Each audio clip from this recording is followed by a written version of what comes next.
Seeking the wise. With Aaron and Alexander discussing the Just philosophy. Covering self-development, emotional processing, conscious relationships, and 5 levels of overall wellness.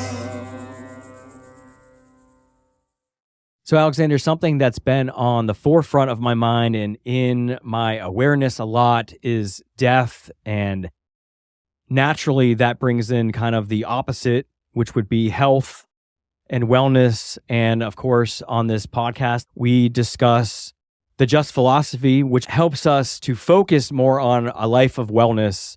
And one of the major reasons why this has come into my mind is that I lost a friend recently who was an initial supporter of the podcast. Earlier on, she was in and active in our community, and more or less that she passed from what the doctor said would be stress, kind of ate away at her heart. I feel like this is kind of an epidemic now in our society where stress, anxiety, worry, and we can get into more of the so-called negative emotions. They affect us on what we would bring in on all 5 levels. And sometimes we can feel like we're living a healthy life because we're working out, our body looks good, but if our mind and the other levels are not in a state of wellness, then we're deteriorating.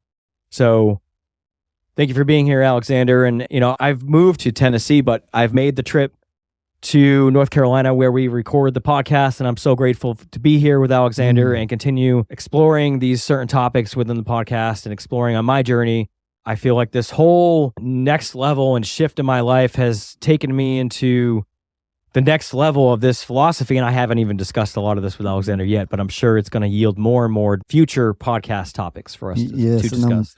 I'm looking very forward to that. It's so good to be back in your energy and for us to see each other and catch up. And as you were just saying, we hadn't had a lot of time to catch up. We're kind of jumping right in and getting into this subject. You have been talking about the subject of death, and many times health and death can come up simultaneously as interests of people because they are the polarities. And as you mentioned, we focus here on the podcast and in the Just philosophy on 5 levels of wellness, and that includes the spiritual, the mental, the emotional, the energetic, and the physical. The importance of all 5 of these is still relatively unrecognized by most people in our culture.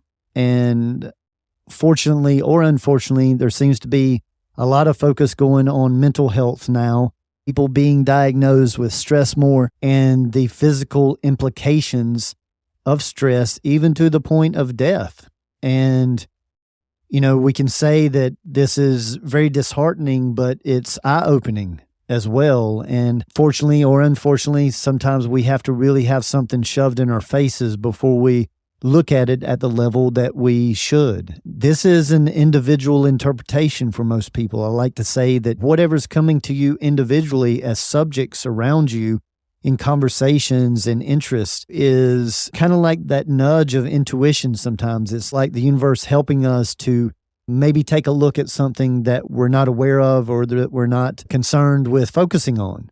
Many times it does take a physical ailment to catch people's true attention. And hopefully in today's podcast, we're going to express some things that might wake up, so to say, some of our listeners before that physical ailment has to come. Yeah, so I've had the death of a friend. I have a friend/neighbor who's in the process of passing, a little bit older. I just turned 39, which is kind of midlife, or maybe even like over the hump. Nowadays, with the life expectancy of a male being somewhere around 74, 75, I think. Mm-hmm. And it just came in around my birthday where, my body has started not feeling as young as it used to. And I'm just starting now to feel like I'm understanding myself on a whole nother level, and I'm being comfortable in who I am and not needing to convince people of who I am, which is a great feeling to finally get there, because I do have issues around affirmation, needing affirmation. And even though it doesn't seem like I do, I do. Sure. So anyway, I feel like I'm stepping into my power, and now I'm like, okay, well, half my life is over. I'm using it to motivate, like, why is death coming in?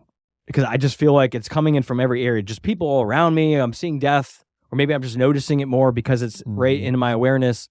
And so obviously there's a message in there, and I'm trying to look at it as, what do I need to see to improve my life? The message that I've gotten is just continue to step in to my power and to be able to live life in a more fruitful way where I'm not just wasting time. I'm just being more intentional with my time, because now I can see how limited it is. And just the process of seeing somebody go from having like plans in the future and then suddenly you're dying and now you have to plan out your last month is just a mind F, you know? And it's just so hard. I've always been curious about this, and I don't know, maybe to a morbid sense, but it's hard to think about a lot.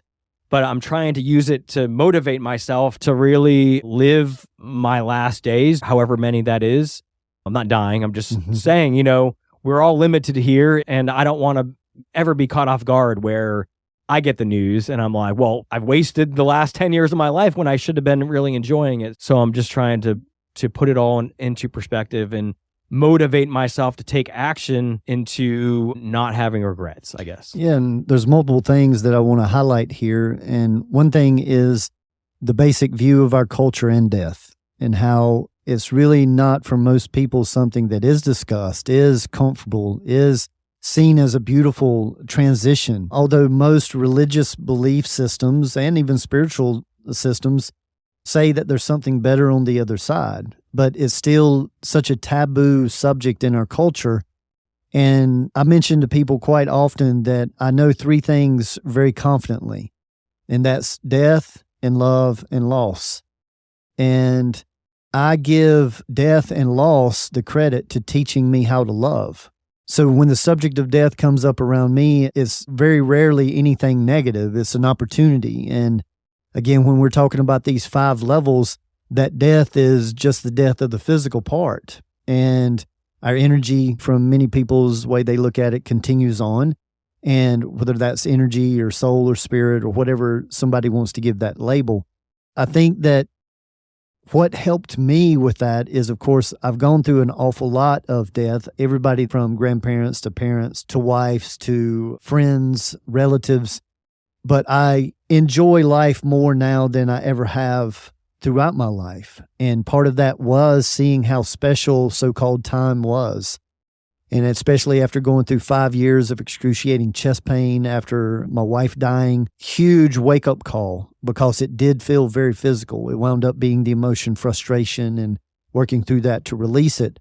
But here I like to suggest to people, if you can take this with a grain of salt, when you start considering that we're all dying, like everyone is, but none of us know the life expectancy, so to say. Whether you've got a month to live or 10 years or 30 years, if you live life in a way to where you remember daily that you don't know when that time is, that you want to live life in a way that keeps you away from the would-haves, the should-haves, and the could-haves. The way that I see embracing that is through embracing failure, that you can connect failure and death.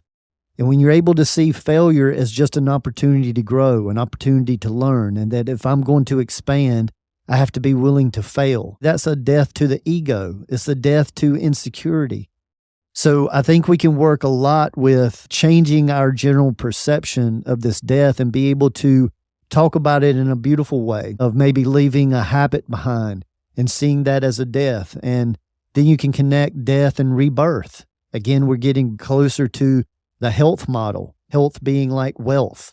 I think that's becoming more and more popular in the times ahead. And where we're at right now, people are seeing that how they feel on many different levels plays a big role to their level of experience and enjoyment. And that's exactly where all these experiences have led me to, because I can focus on death and then transition that into focusing on enjoying life. But it ultimately, again, leads me to my health. I've been blessed to have such great health in my 30s. I was a sickly child. I kind of grew out of that. And then when I took my own health into my own hands and took responsibility for it, that's kind of when I feel like it started to excel. But again, like now I'm at the peak where now it's going to start being challenged more, and I need to start putting more attention to that. Thankfully, I started putting in this work consistently for the last 7 years, and so I'm at a totally different point, and I don't want to shy away from the people who are just starting, but it really is, you start and you don't stop, and then you look back and you're so grateful that you started when you started. Time just keeps going, and you don't want to be like, oh, I should have started, because every day just compiles and compiles and compiles, and I'm just at such a different level now after 7 years. And again, I can't wait to share this with you because I just feel like a different person all of a sudden. And I'm just so grateful for that. And this is where, I want to bring in, again, gradual changes over long periods of time equals lasting results. And I think that's what you're experiencing and doing your best to express is it's been a 7-year journey. And a lot of the way along the way, you may have thought that you knew what you know now, but then you have breakthroughs and you go, oh, no, I wasn't seeing this as deeply as I see it now. And I wanted to mention that because a lot of people that start this work, they want it to be fast. Some people feel like if you work and focus on it even harder, that you move through it faster. It's more like developing a lifestyle, and it's stopping to be the work. It's just what you do. And that takes, a minimum of a 7-year cycle typically to truly move through any type of huge transition or healing a trauma or working with something like that. So this is a great time. I am looking forward to our conversations after the podcast, seeing what all you have been going through this big transition in your life. Yeah, and the stuff I'm talking about is just the daily stuff that would cause me anxiety or stress or worry. I was a constant worrier throughout my 20s and 30s, worrying about money because I'm a double diamond card in the destiny cards. And just utilizing the tools and techniques in the Just philosophy to root out and find where I have resistance in my life. Whenever I feel that pull, I can pause and stop and go through the process of finding where that is and then find a solution or some way to shift that perspective that I'm in agreement with, within myself, if it is a perspective shift, somewhere just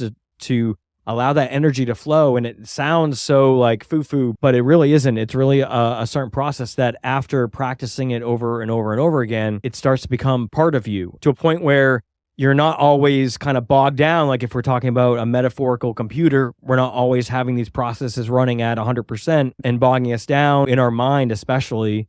I guess the point is to keep practicing, but I'm at a point where a lot of these things don't cause a lot of high-level processing and just like that back-level subconscious that they used to. Yes, and a big part of the Just philosophy and what we've discussed in so many episodes of this podcast is the matter of managing emotions.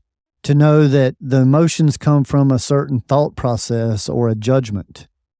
And that process or judgment come from a belief system that has either been taught to us or created at some point. And normally that's around doubt of some type. So see, once those emotions get activated, they have an energetic impact. They drain our energetic aura that has been proven by Western medicine now. In Eastern medicine, they look at it through the chakras, the energy centers that power this energy bubble around us. And then when that energy field gets weakened, we're more susceptible to injuries or disease in that area of the physical body. The overall wellness is 5 levels of wellness. On all 5 of those levels, everything's communicating. There's no resistance, which basically means there's no judgment going on. So many times people may be running good on maybe 1 or 2 of the levels, but most people aren't even aware that they have these 5 levels. So they certainly can't be working on them and making sure that they're nice and tidy and everything's working optimally. The place to start is understanding that when you work to manage your emotions, not suppress them. I'm not talking about running from them. I'm talking about inviting them in. We have a saying through the podcast and the philosophy of leaning into the friction. Learn to make love with the friction in your life. So if something that angers you or somebody angers you, to see that you're giving your power away by allowing that anger, and that there needs to be an adjustment. We call it the 3 R's: to recognize the person, place, or situation, to learn to respect it, and then to redirect it. And so We have the whole processes for any new listeners that's listening. Please visit our catalog. We have step-by-step approaches through this. We've even had some people question if there's enough spiritual information on this podcast. And I like to bring to the point that, again, our focus on the spiritual aspect or the spiritual level is 4 main components, which is trust, faith, non-judgment, and gratitude. A lot of people that are looking for more of a so-called spiritual overtone, they're really looking for ceremony or they're looking for ritual. And there's nothing wrong with that. That's useful too, but here we don't get as much into that because we celebrate everybody's types of ceremonies and rituals that, are in alignment with their wellness.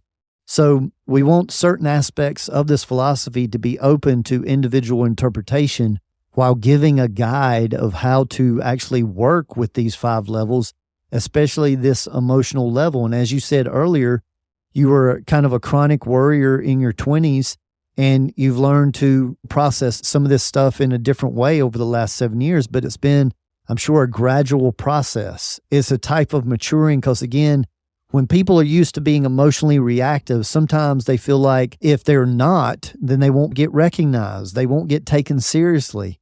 And again, this means that you're attempting to communicate maybe not with the optimal people, if that's the only way they want to communicate. I love that we're bringing this up, especially in the first part. We're going to expand so much more in the full conversation, so please join us there. I'm very much enjoying everything that you're sharing so far, and I hope our listeners are connecting to it. Yeah, and I wanted to bring in one more thing before we go to the complete conversation. A lot of different ways that people process has been brought to my attention as far as like people on the autism spectrum and different syndromes and functions and stuff like that. And I see people struggle with these things and they just want a label so they can understand what it is that's happening to them. And some people it's just because they want a pill or a way to quickly fix. But a lot of these I see as either being part of somebody's design and how they interact with energy or emotions or just how they're created. And knowing the Just philosophy, I see that there's a lot of the tools and techniques that we have to offer that would help a lot of these people, whether they're just not able to emotionally communicate when they're feeling something and it just builds up too much and until it explodes, and that can be labeled as some sort of part of the spectrum. I've taken a test, and according to the test, I would be closer to the autism spectrum with some of the ways that I interact. Like, even when we do this podcast, it's kind of funny. I can't have both earplugs in because I get too internal. The whole outside world gets shut off if I have things covering my ears. Sure. Which is, you could say, part of the autism spectrum. But outside of the labels, I see it as just how we interact with energy, how we interact with our emotions, how we express ourselves. Everything does come down to energy, and a lot of the things that we offer here within the Just philosophy, I can see as helping different aspects of this. And of course, if you feel like you need to seek out professional help, we're not against that. I just feel like these are things that you can try, but they have to be done consistently. That's the thing. A lot of people are looking for the quick fixes. You may not see progress until you seriously put them into practice over, a couple weeks. Then you might notice, but again, like we've talked about on past episodes, it might uncover some trauma that you have, and then you may feel worse. So it is just an active participation that you have to have, an interest and accountability in your own health on all 5 of these levels, and a consistency of effort that you have to put in if this is an interest of yours. So I just wanted to mention that because I have kind of retroactively gone back to even parts of myself that I've struggled with that could then be put on this spectrum that I feel like I've overcome. And so never feel powerless out there and like you're a victim to these things, because they are a part of you. And the sooner that you accept them as being just a part of who you are and how you interact and how you were created to interact on this plane, you then have the conscious choice to adjust the way that they affect your life. Yes, that was all very well said. And I wanted to remind everybody in closing this first part that, it basically takes 3 weeks to make or break a pattern. Practice every day. The consistency is very important. And then 3 months to create a lifestyle change. So see, this is why structure and discipline is so important for the first 3 months. But once you get to a certain point with any issue, it becomes part of your being. I know that so many people just think that, oh, I'm going to have to struggle with this the rest of my life. And that's not necessarily the case. It takes 3 weeks to make or break a pattern and then 3 months to create a new lifestyle change.